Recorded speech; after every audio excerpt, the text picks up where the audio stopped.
अस्सलाम वालेकुम नाज़रीन, मैं हूँ शाहिद अब्बासी। पिछले जो 2 घंटे में जो सियासी मंजरनामा था मुल्क का, वो बड़ा तब्दील हुआ है। पाकिस्तान तहरीक इंसाफ को बड़ी मुश्किलात का सामना था, लेकिन अच्छी खबर पाकिस्तान तहरीक इंसाफ के लिए ये है कि जो आरोज़ ने 90% डॉक्यूमेंट मुस्तरद किए थे, वो आलमोस्ट उनका जो ट्रिब्यूनल के अंदर ट्रायल हुआ है, वहाँ पर ये बहाल होना शुरू हो गए हैं। ट्रिब्यूनल के अंदर, इलेक्शन ट्रिब्यूनल ने बहुत सारे लोगों के कागजात जो है वो एक्सेप्ट कर लिए हैं। शेख रशीद साहब का नाम आया है, इमरान खान साहब को भी के भी कागजात मुस्तरद किए गए थे, उनको भी इजाज़त मिल गई है।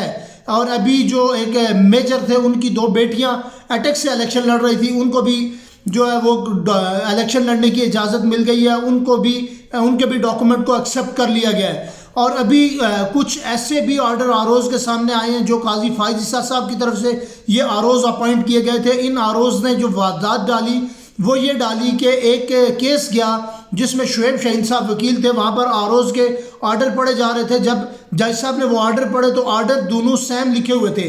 तो जज साहब ने कहा कि ये जो कैंडिडेट है क्या सेम एक ही हल्के से हैं?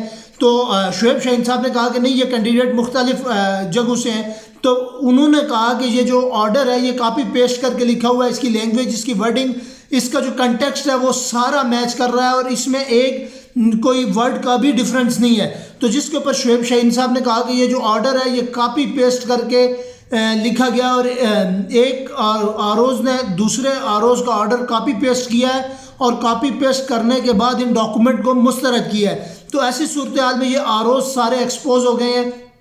और जो बैट वाला मामला था वो पेशावर हाई कोर्ट में पाकिस्तान तहरीक इंसाफ का चल रहा था, वो भी अभी मुकम्मल तौर पर उसकी अपील नहीं हुई। वहाँ पर भी जो बेंच के अंदर एक जज साहब थे, उन्होंने कुछ एतराज़ात उठाए हैं। तो मैं भी पाकिस्तान तहरीक इंसाफ अभी बजाय काजी फायज ईसा साहब के सामने जाने के वो वहाँ पर ही एप्लीकेशन देंगे और वहाँ पर ही मज़ीद इस मुकदमे की समाअत चलेगी, क्योंकि सुप्रीम कोर्ट के अंदर काजी फायज ईसा साहब का जो बिहेवियर है वो बड़ा अजीब है। कभी किसी के नाम के साथ सरदार लगा उसके ऊपर क्रिटिसाइज़ करते हैं और कभी जो नामालूम अफराद हैं कहते हैं वो खुद क्यों नहीं पेश हो रहे। कुछ जो मिसिंग पर्सन है उनके बारे में कहते हैं जी आप आए यहाँ अदालत में, मिसिंग पर्सन खुद क्यों नहीं आए अदालत में। ऐसी सूरत हाल है और ऐसे हालात के अंदर शायद कि पाकिस्तान तहरीक इंसाफ के जो वकला हैं वो अवॉइड करेंगे सुप्रीम कोर्ट जाने से और मज़ीद जो फर्दर ट्रायल है बैट का वो पेशावर हाई कोर्ट में, क्योंकि एप्लीकेशन देने की लीगल जो गुंजाइश है वो मौजूद है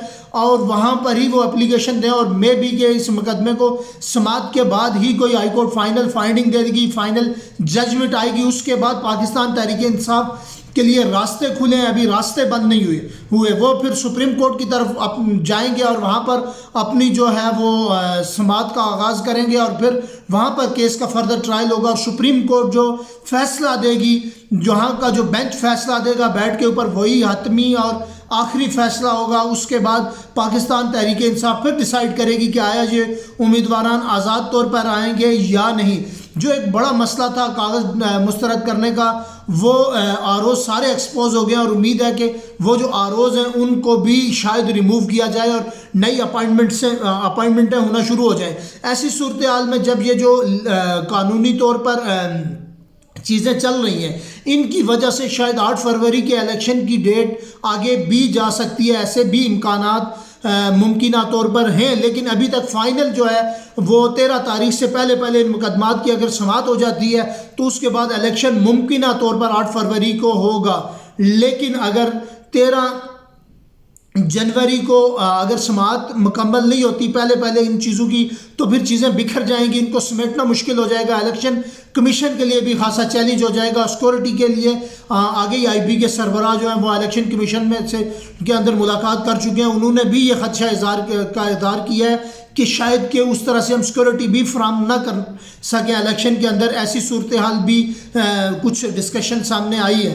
तो ऐसी सूरत में क्या 8 फरवरी को इलेक्शन होगा नहीं होगा, ये सारी चीज़ डिपेंड करती है। ये जो अदालतों के अंदर चीज़ों के ट्रायल चल रहे हैं, इनको अदालतें जल्द समेटें। सुप्रीम कोर्ट के जो चीफ जस्टिस हैं वो उनके ऊपर कैसे डिसीजन कर रहे हैं, कितना ये क्विक एक्शन ले रहे हैं चीज़ों के ऊपर और कैसे इन चीज़ों को सॉर्ट आउट कर रहे हैं, ये सब हमें देखने को मिलेगा। लेकिन ताहाल पाकिस्तान तहरीक इंसाफ के लिए एक अच्छा ग्राउंड बन गया है इलेक्शन के लिए और वो इलेक्शन कंटेस्ट करने के लिए उम्मीद है कि जिन लोगों के कागजात रह गए वो हाई कोर्ट जाएंगे और उनको भी इजाज़त मिल जाएगी। तकरीबन 50% लोग वहाँ से बहाल हो जाएंगे, और जो ऐसा कोई सॉलिड ग्राउंड के ऊपर जो रिजेक्शन हुई है वो सुप्रीम कोर्ट उसके ऊपर देखेगी और उसके ऊपर फाइनल जजमेंट आएगी, फिर भी फैसला होगा कि घोड़ा और मैदान दोनों हाजिर होंगे, फिर नून लीग और पाकिस्तान तहरीक इंसाफ का मुकाबला मुमकिन तौर पर होगा।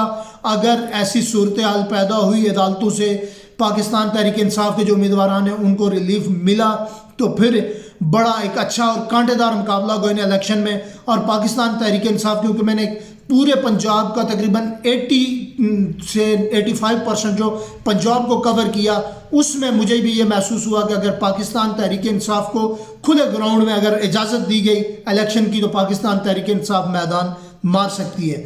अब तक लिए इतना ही, इजाज़त दीजिए। नेक्स्ट अपडेट के साथ आप दोस्तों के साथ हाजिर हूँगा। बहुत शुक्रिया।